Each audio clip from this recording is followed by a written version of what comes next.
Hey guys, it's Matt Johnson here. Welcome to the latest episode of Real Estate Uncensored. We've got a really special one for you. This is a live interview, and I'll allow Greg to introduce our guest because that's kind of how the guest came to us, and he's got a good relationship with him. So I'll let Greg take care of that. But before we get to that, guys, if you're watching this, the replay, especially on YouTube, make sure to subscribe right here on YouTube so you get this type of content delivered to you when new videos come out. That also lets YouTube know that this type of content is really great and puts it in front of other people. So when you subscribe, it kind of sets off a whole chain reaction of a lot of really good things. If you'd rather listen to this in the audio form, make sure to go to iTunes or Stitcher and subscribe there as well, and you can listen to the audio podcast version of these types of hangouts. So with that being said, welcome my co-host, Greg, as always, the junior grandmaster, as I like to call him. as Terry, as I refer to him as my father, as T. Diddy, is the Grandmaster of Real Estate. So Chuck Lamb is going to be with us today. He's the manager currently at Rossmoor Realty. He is a personal friend of mine, for a long period of time, but I'm not kidding, guys. I mean, this is the man's resume shortened down. So I'm going to go through this thing. This guy has got a pedigree that rivals some of the best in the business. So follow along and listen to who you're going to listen to. Chuck Lamb is the manager of Rossmoor Realty. He graduated from USC's Marshall School of Business, where he was on the dean's list as a scholar. Chuck focused in real estate from the beginning of his career. He has been an agent, a broker, and an owner of, get this, 13 real estate offices and companies, plus 2 escrow companies, plus 3 mortgage companies. He has been the president of the California Association of Realtors, the vice president of the National Association of Realtors, and the president of his local Association of Realtors, plus having served on the regional director for the Century 21 and general manager of Prudential Real Estate, Prudential California Real Estate, and as the chief executive officer of the Contra Costa Association of Realtors. You can obviously see this man knows what he is talking about, you guys. So with not wasting another minute, you guys, Chuck Lamb.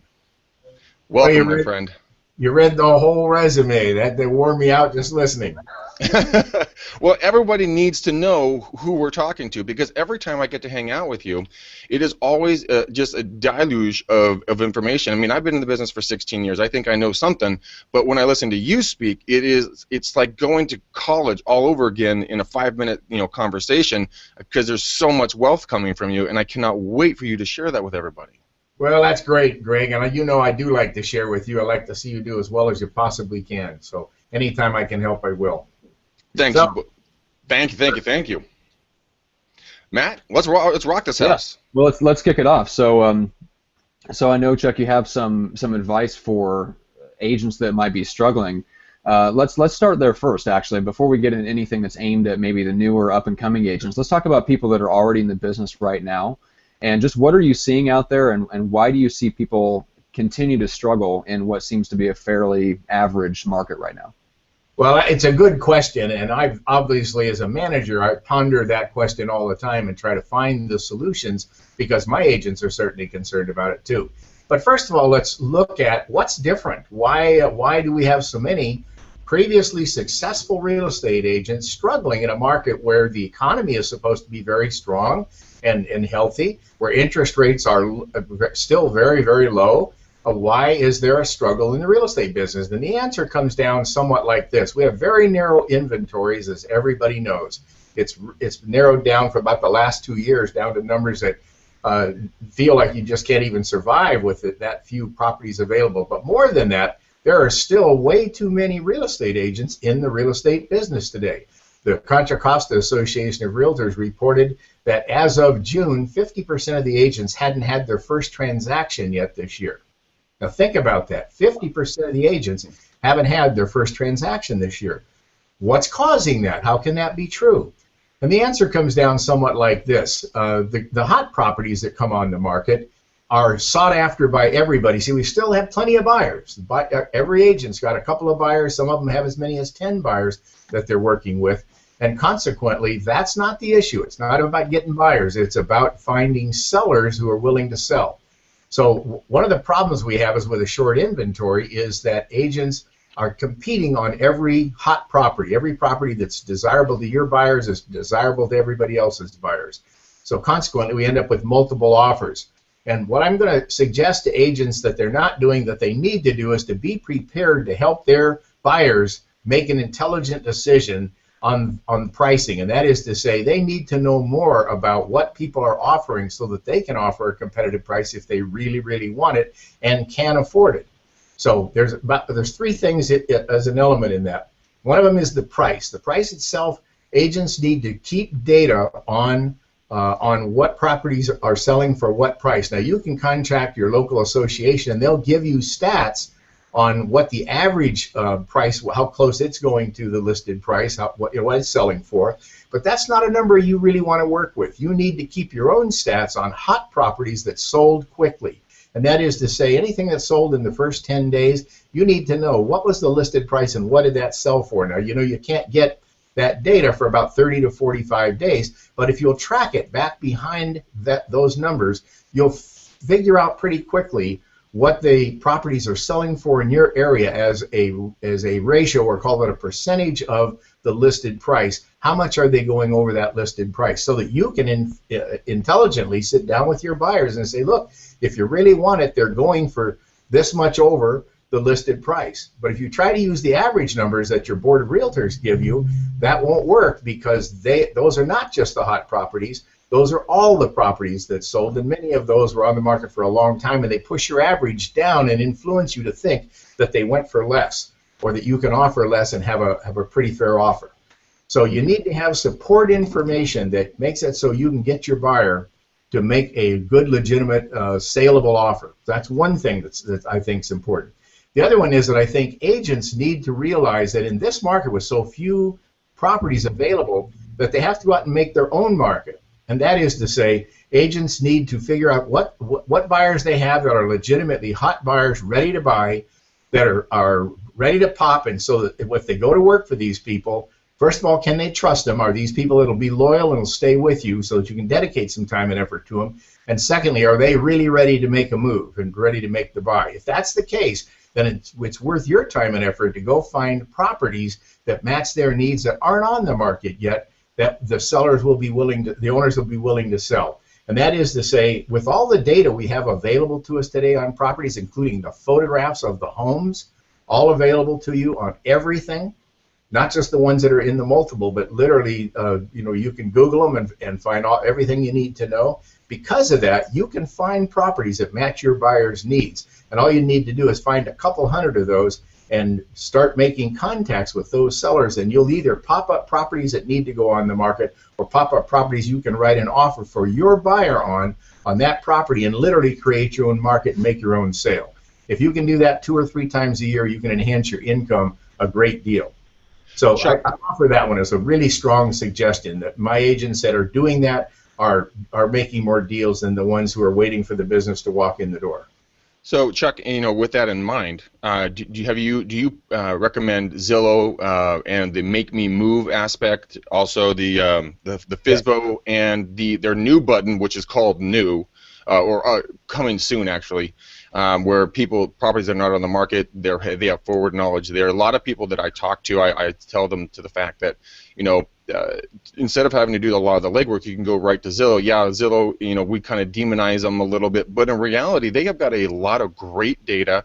They got a lot of free tools that agents can use. Like you said, go create your own market. I actually did that this week for a buyer of mine. I went and I contacted a lot of Make Me Moves, Coming Soons, and FSBOs, and guess what? I contacted 5 of them. 4 of them called me back. And there you go. We're talking about getting in there. That's what I'm saying. You've begun a relationship with them that can be nurtured over time. So it pays off anyway. Absolutely. It doesn't have to be a sale today. Like you and I and Terry have talked about, the people we meet and talk to today are the people we do business with tomorrow. It's a gestation period. People think it's an instant gratification. It's not. Agents just can't seem to get that through their head. They're so hungry for a deal right now that they're only focused on that deal right now, not realizing that they have huge opportunities to build a database that will fill their marketplace for them later on if they just nurture those relationships and learn to follow up. And that kind of leads into another great question. I'm a new agent. I come to Chuck and I say, Chuck, I want to make money now. What do I do? Well, first of all, if you're brand new and we haven't spoken before, the first thing I'm going to tell you to do is to make a list of everybody you know, everybody you used to know, everybody you hope to get to know, everybody your wife knows, everybody your family knows. Make a list of all of those people, and then let's categorize them so that we've got them properly categorized, because then we can begin to communicate with them in that category. In other words, if they're in a geographical area like your neighborhood because you knew all the kids on all the sports teams around there, around your home, let's say, that's a category that you can address directly, and it's very personal when you do it that way. If it's your church group, that's a category you can address that way when you do your emailing or mailing to all of them. So the first thing you do is got to identify as much of a database as you possibly can. Now, here's a little phrase I coined many years ago that I think is really, really important. And it's this. It's not who you know that counts. It's who knows you and thinks of you when they think of real estate that counts. And that is, you got to get in their head. You got to get a piece of their brain and get them to think of you every time they think of real estate. And that doesn't start, or that doesn't take place in the first call. That starts with the first call, but it takes a while to build that relationship so they become reliant on you for real estate information. When that happens, now you've got a piece of their brain, and they're going to call you whenever they're thinking about doing something in real estate. So again, I say, it's not who you know that counts, it's who knows you and thinks of you when they think of real estate that counts. And before we get into maybe some other advice for new agents, I want to go a little bit deeper on this point right here. So when you're talking about reaching out to your building this kind of a list, using memory joggers and figuring out all the people that you know, and then starting to build that relationship with them, what are some ways that people can offer value to that database to build that relationship over time? Obviously, a lot of agents probably don't get past the first call where they introduce them, and let people know that they're in real estate. But let's say they take that first step. Now, what's the second, third, and fourth contact? What are some ways that you can add value to people so they come to rely on you as the source of their real estate information? Matt, I like to summarize what you just said into one phrase, and that is that you need a horse to ride. You need a reason to be contacting everybody. And so the horse to ride for me is always information. That is to say, something of value. Never a sales pitch by me, but always something of value. If you keep that relationship always something of value, they'll always want to listen to you or always read your email. But if you start to make it too much sales pitch, it'll only take 2 of those before they won't even open your email anymore. Yep. So let's come back to that. Where can you get that information? Well, of course, your local newspaper always has information that relates to real estate that may be valuable. But there's also Inman News, which is really kind of insider news in real estate, but powerful and sometimes really valuable stuff. Let's see. Tax information is always important and always valuable. For example, in the area that we are in here, seniors don't have to pay school taxes. There's an element on their tax bill that if they apply for it, they can be removed from the role of having to pay school taxes on their tax bill. Well, they don't know that, and that becomes a very valuable thing for you to mail to that targeted group of seniors, those people over 70, that you can be directly contacting. But those kinds of things, Prop 60 is another thing that people need to be informed about. The ability to keep their tax base when they move, so long as they move down in their tax, they get to take their tax base with them. Those are all things, and all I'm saying is look for information that's valuable to people, and it doesn't actually have to do with, I saw one the other day that a realtor had done on credit cards and how to choose credit cards and what benefits you can get and how to keep that under control and not getting away from you. And I thought, gee, that was a great piece. Everybody would want to read that. So all I'm saying is look for any information that would be valuable to people, and you can use that as a horse to ride on another piece that you put out to this database or your sphere of influence. Sphere of influence is one kind of database. There's a couple of resources, Chuck, that I want to put out there right now. A really, really fun, good resource. It's on, all 3 of these are going to be online. The first one is called RealtyTimes.com. It's just an aggregator of articles for buyers, sellers, homeowners, agents. Talk about HOAs. They timestamp them, so they're little 1 or 2 page little articles. They're super simple, but they're content heavy. So if you want to talk about something, that's great. Good for you, Greg. That was called Realty Times. RealtyTimes.com. It is a fantastic resource. Also, there's another one called HomeSnap. HomeSnap, you go on there and you type in a zip code, and then over on the left-hand side, there's going to be 4 little gray buttons. And on those 4 little gray buttons, you're going to be able to identify what you want to get the information. And I'm pulling up HomeSnap right now because I want to make sure I do the exact language. But until I do that, I'm going to talk about another one called Neighborhood Scout. Neighborhood Scout is a fantastic resource for everybody because you can go in there and you type in an address and it'll give you percentages of everything you want to know, demographics, geographics, everything else, so that you can actually, if you don't know a market, if you're trying to break into a market, or if you just want to be super, hyper local centric about a property because it's an important listing for you, or your buyers are coming from out of town, you can know everything about that area. And that's another resource, like Chuck was saying, that you can go to and look up. Okay, so back to HomeSnap. When you go type in a zip code, when it opens up, it's going to populate a map. It's going to show you where that zip code is, outlines it, so it helps you learn the marketplace. To the left, you're going to see 4 little gray buttons, and it's going to be called Market Guide. It's going to be on the left. Click on Market Guide. It's going to be a 2-paragraph little thing, and it's going to be able to give you a breakdown of what the market is doing in that zip code, and you can compare it to other zip codes. So those are just a couple of little resources that I have. And they've been invaluable. I shared them last night with my coaching client. Well, they sound terrific. In fact, I wrote them all down just now. I haven't gone to any of those. Let me also suggest that you go to the California Association of Realtors, that's CAR.org, and go into CAR.org and look for news and look for information and look for statistics. And you can pull a lot of really good information out of that site. As a matter of fact, you can actually get all the current slides that the California Association is using in their presentations on that site, and you can print those slides right into any kind of a newsletter that you're putting out or an email that you're putting out, and it's pretty hot. It is.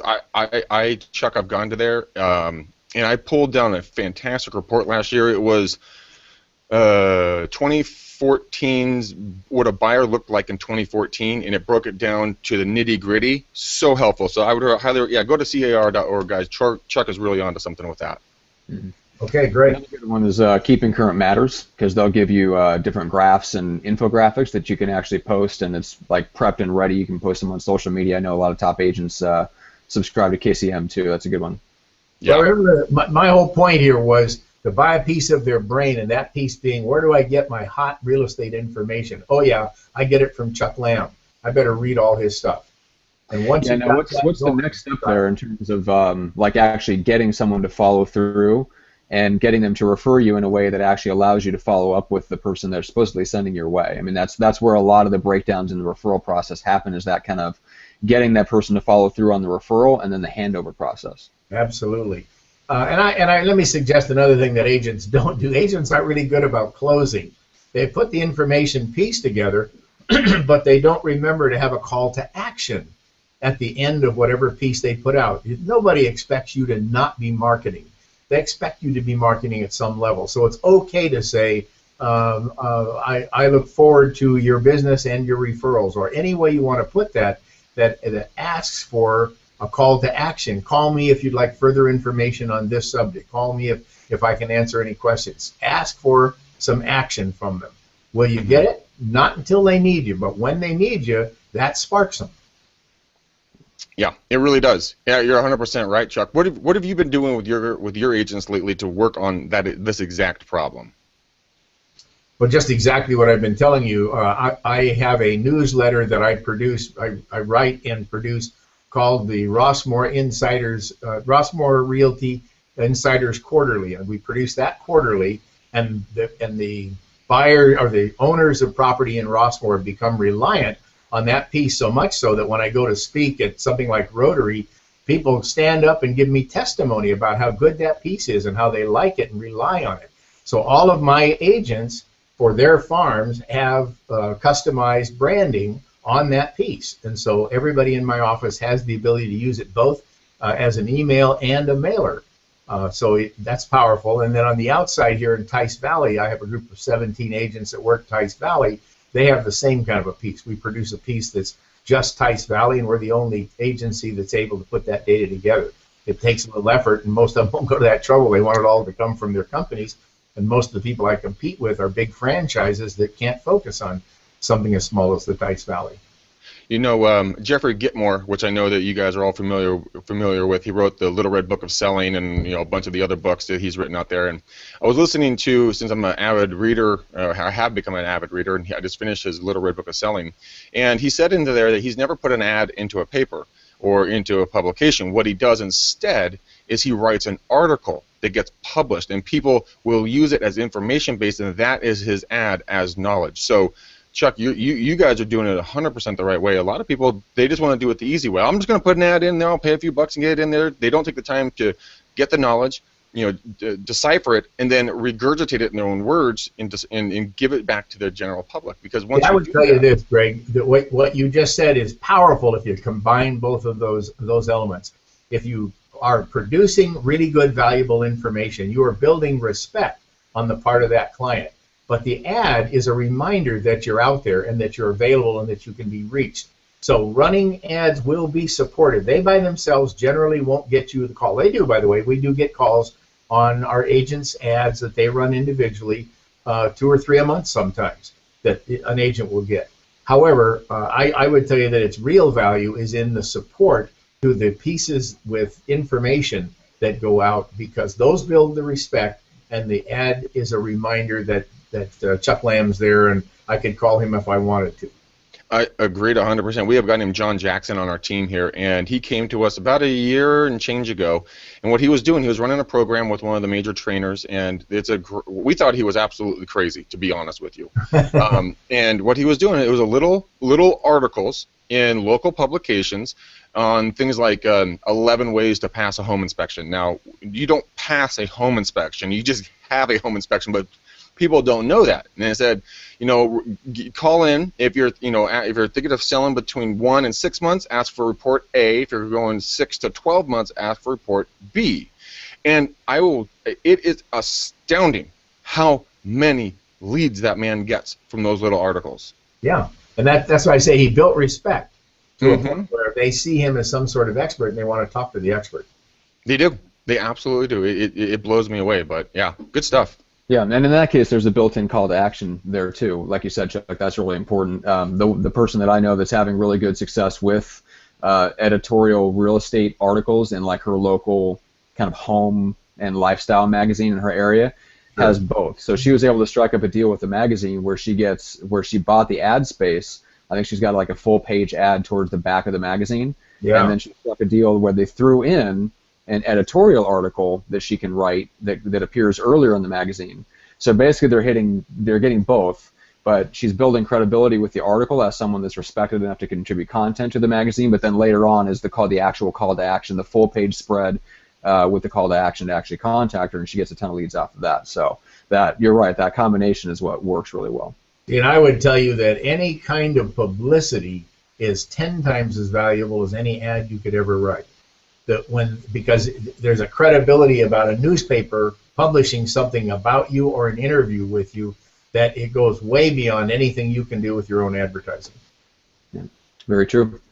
All right, so what are some of the other things that you can do if you're fairly new or if you're struggling in the business? So if you want to get back, we've still got, if you want to talk about multiple offer scenarios and some other ways to structure the offers better, or we can talk about just expanding into prospecting as well. So we've got a couple options. Let's talk about building a client base, giving yourself a chance. Now, as I say, new agents are pretty hungry for the next deal, real hungry for the next deal, and they don't think long term as well as they should. But let's play with what they're thinking.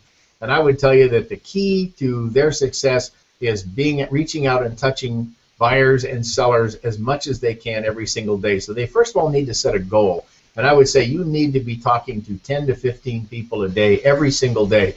And that sounds easy, but to do it every single day, meaning every single business day, it becomes more difficult as you get a little busier. But nonetheless, if you stick to that and don't leave the office till you've contacted your 15 people, one way or the other, it'll enhance your business. But I want to talk a little bit more about other ways that agents succeed. And I will tell you that as much as agents don't seem to like it, open house is the single most productive thing new people can do, because nobody cares how long you've been in the business. The assumption is that you've been in the business a long time if you're sitting an open house. And so it's important to realize that that's a great vehicle for you to pick up new clients and possibly make a pretty quick deal. You know what, Chuck, I have you know, you said don't leave the office. I totally agree with you, but with today's kind of virtual office attitude and mindset, something that I would highly recommend to someone is go down with your laptop, wear your name badge, or if you don't want to do that, get a branded shirt with your team name or your name or whatever, just to get your brand out there. Go to Starbucks, guys. You can write this off actually as a tax write-off for business. Go to Starbucks, get some sort of laminate cover for the back of your or the top of your laptop computer that has your brand, your brokerage name, you know, stuff like that, or just says "Ask me about real estate." Sure. You know, just sit there and it says "Ask me about real estate." You can sit there and play on Facebook, drink a latte, and write it all off for an hour a day, and that can be some valuable prospecting, because if you show up at your local coffee shop every day and drink your cup of coffee and have your laptop that says "Ask me about real estate," guess what's going to happen? They're going to ask you about real estate, and then you can do exactly what Chuck said. You can talk to the 10 to 15 people while getting your caffeine fix. Which let me hold up my badge and tell you that I wear a badge every single day. I didn't put it on this morning because we're going to do this session, but I wear my badge every day, and not because I work with buyers. I don't. It's because I want them to ask me questions so I can turn them over to one of my agents and be able to do that. But I do teach my agents. In fact, I tell agents, you come in the office or go out in the field without your badge on, you're a secret agent. Who wants to be a secret agent? It doesn't do you any good. You might as well wear the badge and let people come and talk to you. They will talk to you. Just you know what? Everywhere I go, people talk to me. Funny you mentioned that. There was a lady in our office who actually listened to me, and she does a lot of dialing on a Mojo dialer, and she's getting listings from it because she actually does the calls. But the really cool part about what you just said about badges is that she went to her daughter's, I don't know, gymnastics or something, and she literally forgot to take her name badge off, right? And one of the other moms goes, "Oh my gosh, Rachel, you're in real estate." She's like, "Oh yeah, shoot, I forgot to take this off." Like, no. I'm really excited because my husband and I are looking to purchase our second home as an investment. Would you mind helping us?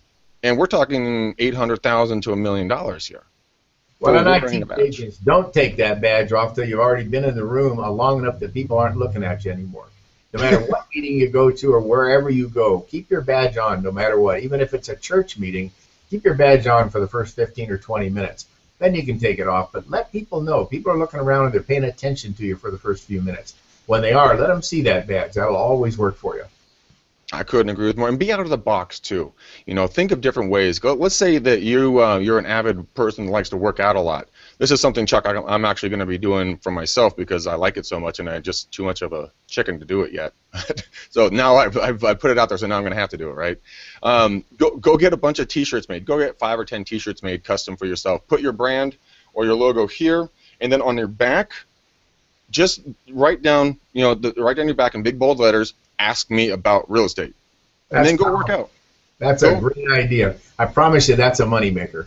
Oh, yeah. And you get, hey, what if you don't get any deals out of it right off the bat? What if you just get to make some new friends? Where's the harm in that? What if you can give advice to someone that is going to help another family in a current deal, but then they remember that you helped them out without asking for a deal? The law of reciprocity kicks in, and now you become the go-to person.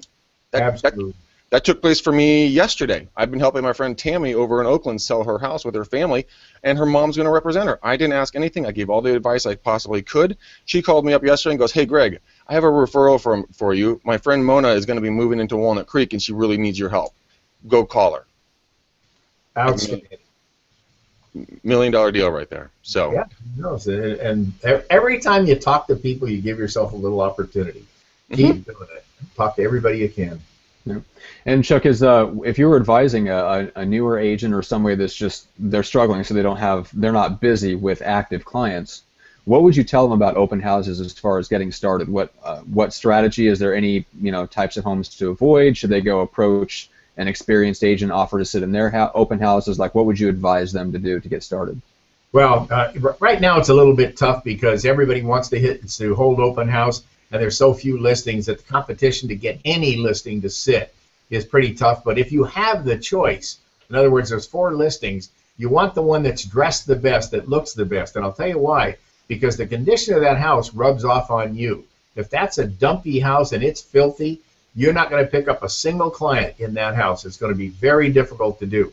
But if it's really dressed beautifully and staged and shows beautifully, the clients that walk in there, somehow the quality of that house rubs off on you. They trust that you're a real professional agent and that you know really good properties, and you're going to be able to help them find other properties that match the quality of this house. So you want the best house you can possibly hold, but that doesn't mean you don't hold one just because it's a vacant house and you're going to have to take your card table and your chair in there to hold open house. Do it anyway, but just don't expect the same kind of success ratio that you would get out of a really nice house.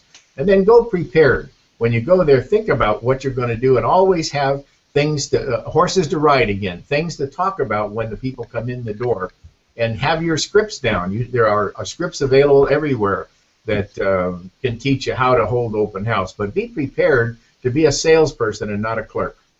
Don't just give them all the information and let them look around the house. Trade them information. Give them a little bit of information to wet their whistle and trade them information so that you're gaining information from them while they're gaining information from you. That's fantastic. A lot of people don't talk about that. I mean, even me, I'm going to put that into my open house scripts. Is, you give me one, I give you one. You go back and forth like a tennis game, right? Sure. Answer a question and then give them a question. Exactly right. So let's tackle this. Let's tackle this problem. Let's say, like we talked about, there's very low inventory. All the agents are out there trying to represent their own homes to get more clients and get this thing sold, maybe even double end it. So I would love to hear your opinion on this. Let's say you can't get an open house to save your life. What about going to Zillow, going to the FSBOs, or Make Me Moves, and asking them to hold an open house and helping them sell their home? What are your thoughts on that? Well, I've never thought of that. That's a good one, Greg. That's new and unique. I don't know about that site. I've got to be more aware of that for sale by owner site. That's what you're talking about? Yeah, so the people that go onto Zillow and they say, "Hey, make me move," they'll say, "If you give me $950,000, I will move." But the estimate's $850,000. Going and approaching these folks and say, "Look, if you're truly serious about selling your home," and this goes for a FSBO as well, I would love to help you. All I want is the ability to hold your home open, this Sunday from 1 to 4. I don't want to list it. I just want to have buyers come through it. Well, I'm not sure how you would approach that. You have to be willing to work for free if you sell their house, and they have to be willing to trust that you're going to try to sell their house when they probably think you're going to try to pick buyers up that might have bought their house that you're trying to take to different houses. If you can cut a deal, even if you said, "Look, I'll take a $2,000 commission if I can get you a buyer for this house, because I think this is an opportunity for me to meet people that your house isn't right for." 90% of the people that come through a home that house isn't right for them. So I want to talk to that 90% about selling them something else. In the meantime, if I sell yours, pay me $2,000 and they'll do your deal. That's a good idea. That might get them into the deal. So it's not a bad idea. A good point there. That's where you can get a double end on that thing. Well, a small double end, but you're helping them. But why can't you make that your business strategy? You know what? Go talk to every single Make Me Move and every single FSBO and go, "Please let me hold your home open on Saturday or Sunday." Why not get 2 of them, guys? Why not get 2 of them? Well, I would think the most important part is you're developing a dialogue with somebody who needs to get their house sold. No matter what that horse is that you're riding, in this case it happens to be, "I'm going to hold your house open for free," or "I'm going to make this tiny little commission," that opens the door to a discussion about marketing their house at some point. If they don't sell it in a couple of weeks, they get real tired of that pretty quickly. And if you make them any kind of an offer that sounds like a better deal than they were thinking they were going to get, then you have a real good chance of getting that listing. So opening a dialogue with a bunch of people that need to sell their house, no matter what level you start at, that's a good conversation to have. So here's another one that I came up with the other day, because as you know, I'm the head trainer for Jay Rockcliffe here in the area. And I was trying to get content, and I was tackling the Zillow issue. And I'm like, how can someone get multiple deals, one stop, many sales, as Terry always says? And then this is a concept that I'm going to go over quickly. Matt and I have another video on it, but try this on. Now, let's say all the homes are for sale, you can't get anything, but you like newer homes. So go find a small boutique builder, 1, 2, 3 homes per development. Go approach that builder and say, Mr. Builder, I would like to hold your homes open on Sunday. I have no desire to list them. I just want to help you get buyers into them. Now that does two things. I want to give that builder, an agent, a weekend off. They're probably going to appreciate it. You're going to be able to pick up some buyers. But the best thing is, when you have 3 homes or 2 homes or 4 homes or whatever the number is, a buyer comes in. They have now 3 to 4 homes to choose from, so you have a higher percentage of being able to get a deal done. Now, once you get that deal done, you talk to that buyer and say, Mr. or Mrs. Buyer, what about your current home that you own? May I have an opportunity to help you sell that? They say, yes, you did an amazing job. You go sell them that. Now, when you sell that development out, because you're going to, because you're an amazing agent, you go to the developer and you say, Mr. or Mrs. Developer, what are you looking for more projects? Yes, you are. Great. Can I help you find them? Yes, you can. You go down to the city planner. You go to the city planner and go, I want all the projects that are not completed for residential builds. They give you that contact list. You go contact those owners. Say, hey, Mr. or Mrs. Owner, I have a buyer for you, the developer you already worked with. Then you take those projects to that developer. Now you take that developer, they buy that project, and you say, Mr. Developer, thank you so much for letting me in on this. Let me help you buy this. Can I represent your interests on selling that new development? So, as you can see, it's very sick. It's going to go in a cycle, but it's very powerful. And it starts with some simple phone calls or some simple contact of asking for business and asking for ways to do business and thinking about how I can get more business out of it, how can I take it to the next level, and you've got that ability down. That's marvelous, Greg.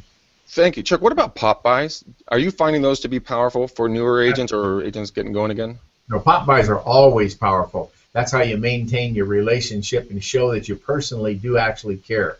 As always, you do pop buys. You see, here in Rossmoor, it's a little bit easier for my people to do that, and they do it a lot, because the whole place is only about 4 miles long. So consequently, it's really easy to do pop buys and visit your friends and hang out with people and always ask for the business and always ask them if they know anybody thinking of buying or selling. We're really, really desperate for good listings, and we can get sellers more money than we ever could before. If you know anybody in the area or in what we call in your entry that's thinking of selling, I'd love to talk to them.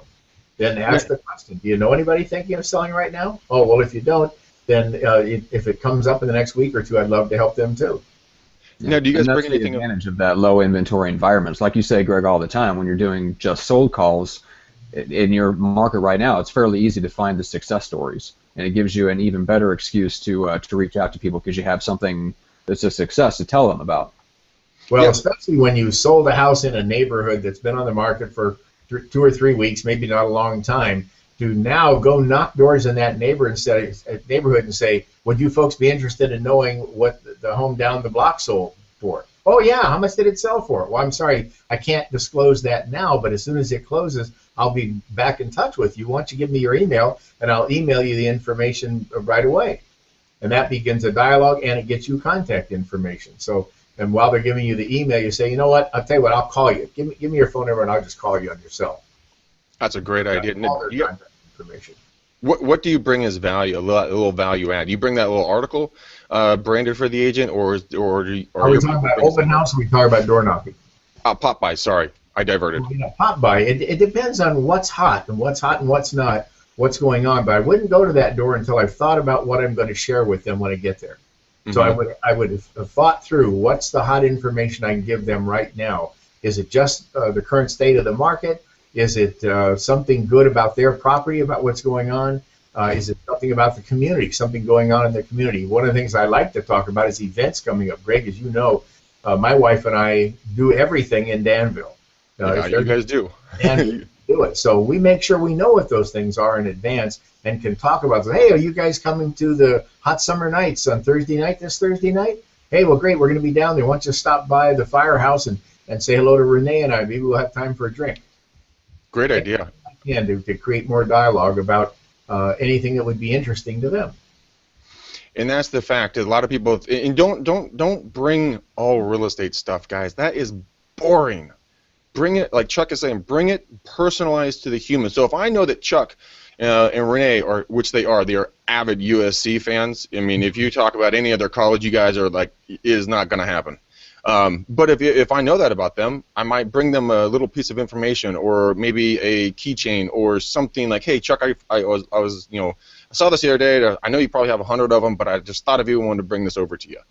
It's going to be the difference of making a sale or not making a sale. Also, a book. There's a book called Never Be Closing, and he talks about the fact that he, instead of giving a lavish thank you gift to a powerful CEO, he knew that the CEO loved Porsches, so he went down and bought like a $14 book about Porsches. Wrote a, hey, great night, thanks so much for taking the time to meet with me. Talk to you soon on the cover. Sent it over to him. He said he liked the book so much. The CEO went out and bought a bunch of copies for his friends and family members, and it got him the deal that he was looking for. So it doesn't have to be the Breitling watch or the Gucci bag that you deliver. It could be, seriously, it could be like a little coupon or just something that's meaningful to that human being. Yeah, absolutely. My wife gives out Starbucks cards as one of her little gifts. For just about everything, you get a Starbucks card. And people really seem to appreciate that. Oh, yeah. I would say you want to personalize whatever that gift or that thought is, as you point out with the book. It's got to be pertinent to that individual. If it really is pertinent to that individual, it has 10 times the value that if it's a general, what do they call those, gift, the little gifts. Little Popeye gift value adds. Hotchkies or tchotchkes. Tchotchkes. Yeah. I don't know that word all that well. That's funny, Chuck. We're going to get you a lovely parting gift, Chuck, of a nice branded Real Estate Uncensored calculator that you can put on your desk as a thank you for doing this session with us. Well, I like it. Sounds good to me. All right, so let's get back to the struggling or the new agent, regardless. So it's a low inventory environment. We've got go out, talk to 10 to 15 people a day through some combination of phone calls, belly to belly, get out there and meet people and so forth. Look for open houses. So if assuming they're doing that on the weekends, they're talking to 10 to 15 people a day. What's kind of the next step? Or I probably should have said there's a step before this, Matt, that we didn't talk much about, and that is being disciplined about scheduling your time. Most of us come into real estate with the idea that we're going to be our own boss. And the problem is most of us simply have no boss at all. And that is that nobody's in charge. Nobody's directing their work effort toward their goals. And so what I'm trying to get at is planning is really, really important. Planning and the discipline to follow the plan is really, really important. And a realistic plan is really important. For example, I believe you should be spending 30% of your time in some sort of prospecting mode. No matter what it is, if you don't keep that prospecting moving, you're going to fall off the edge of the cliff at some point. Even if you're very busy with escrows right now, if you haven't got your prospect machinery running at about a 30% level, then you're going to fall off the edge of the cliff anyway. So get the agents to be aware how important it is to have a plan and work that plan every day and ask themselves at the end of the day, did I meet my plan? If I didn't, how do I correct for that tomorrow and make up for it tomorrow? Yeah, and it can be as simple as going and handing out your business card to 10 people that you meet. It can. If that's your makeup, is you just say, hey, you know what? I didn't make my calls today. I didn't do the contacts. I'm going to go down here to Starbucks and sit down there till I've given my card to 10 people. Yeah. I mean, I did that on last year. I did a talk for about 1,000 folks on Active Rain, and I was talking about how, like, you can just go to Safeway or Trader Joe's and hand out your business card to the checker or whoever else. And we got done with the event. I was starving, went over to Trader Joe's, and I'm like, I'm going to try this right now. And so I struck up a conversation with the guy, and he's like, oh, what do you do? And I just told him I was a real estate agent. And for half a second, my heart stopped. I'm like, am I really going to do this? Am I going to be that guy? and I'm like, screw it, let's do it. And I just pulled out my card. I'm like, hey, man, if you're ever thinking about buying or selling, give me a call. We have the opportunity to work with a lot of families. And he looks at my card, no joke, he looks at my card like this. He's like, kind of like he pauses like, what the heck am I going to do with this? And he goes, you know what? I'm not thinking about it, but my parents are thinking about selling their house, and I'll pass it on to them. I'm like, holy crap, it really works. So if you haven't... It actually works. What do you think? And I did it to a bank manager at a branch I go to all the time. And I'm like, hey, bro, what's up? You're new. Here's my card. He's like, oh, man, my brother's in real estate. I'm like, oh, that's a bummer. Then he says to me, but he works on the peninsula, and he doesn't do anything out here, so I'll hold on, and I'll pass it out to every person that comes in that needs real estate. And I'm like, I'm the world's smartest man. Why have I not done this before? Yeah. Yeah, the harder you work, the luckier you get. How's that work? I don't know. Just luck, I guess. Too much fun. Well, it's still a great business, and there's great opportunity. Probably the key for new people is to think creatively and stay focused on the goal. Keep your eye on the ball. The answer to that is, what is the ball? The ball is making sure I'm talking to enough people about real estate and about buying or selling, whatever it is. Make sure you're in dialogue with a lot of people about buying and selling, and slowly but surely you'll rise to the top, and the business will come your way. And another thing that my father does all the time, which I'm absolutely astounded that he does this, every restaurant he goes to, he asks the server, hey, so what's your name? Guess the name. You know, what are you doing with all that money that you're making here? You should buy some real estate. Is that right? And I'm just sitting there going, oh, not again. They're just barely hanging on, Dad. But he gets the conversation. He's not ashamed to do it. So, sure. I mean, if you were to recommend 1 to 2 books that an agent or a new agent or any agent should read to get some good content to put into their business directly, are there some books that have profoundly impacted your business? You catch me a little off guard, but... Sorry about that. Just for example, like I love the Keller Williams, The Millionaire Real Estate Agent, one of my favorites.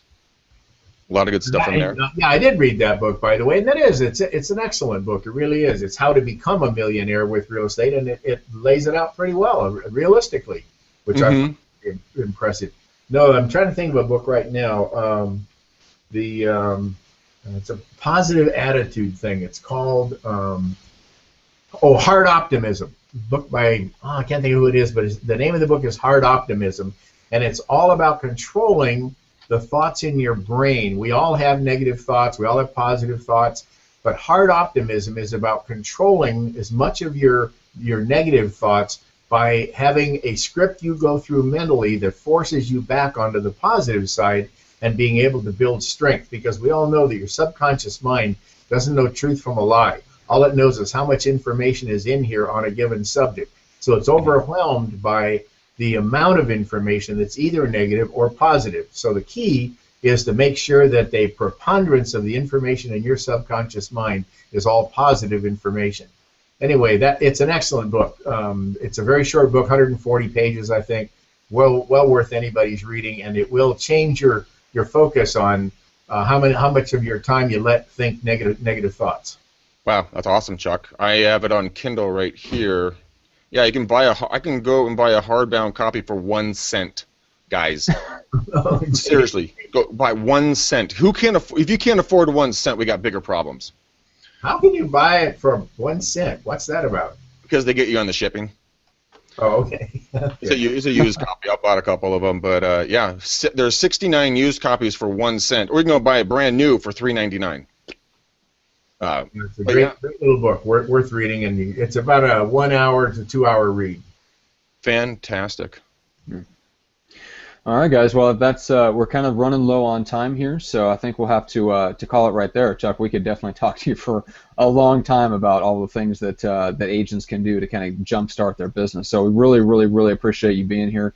Is there anything that you want to give out to people as far as a way to connect with you, especially if they're interested in joining you there at Rossmoor Realty, for example? Well, certainly. Rossmoor Realty, of course, is on the internet and in the phone book, but I'm Chuck Lamb at Rossmoor Realty, 925-899-9651. Happy to help anybody. And if you just want to ask me questions, I'm more than happy to help young people getting started in the business. After 48 years of doing this, probably my most important value is in helping people do well in this business. And so I'm happy to do that anytime I can. And he's not kidding, guys. He is an absolute fountain of knowledge, and he has one of the biggest hearts I know. He honestly would be happy to talk to you. So you take him up on that offer. Yeah, I mean it sincerely. I do. All right. Cool, guys. Well, once again, thanks so much, guys. I appreciate it. For everybody that's watching, if you're watching the recorded version, make sure to subscribe on YouTube.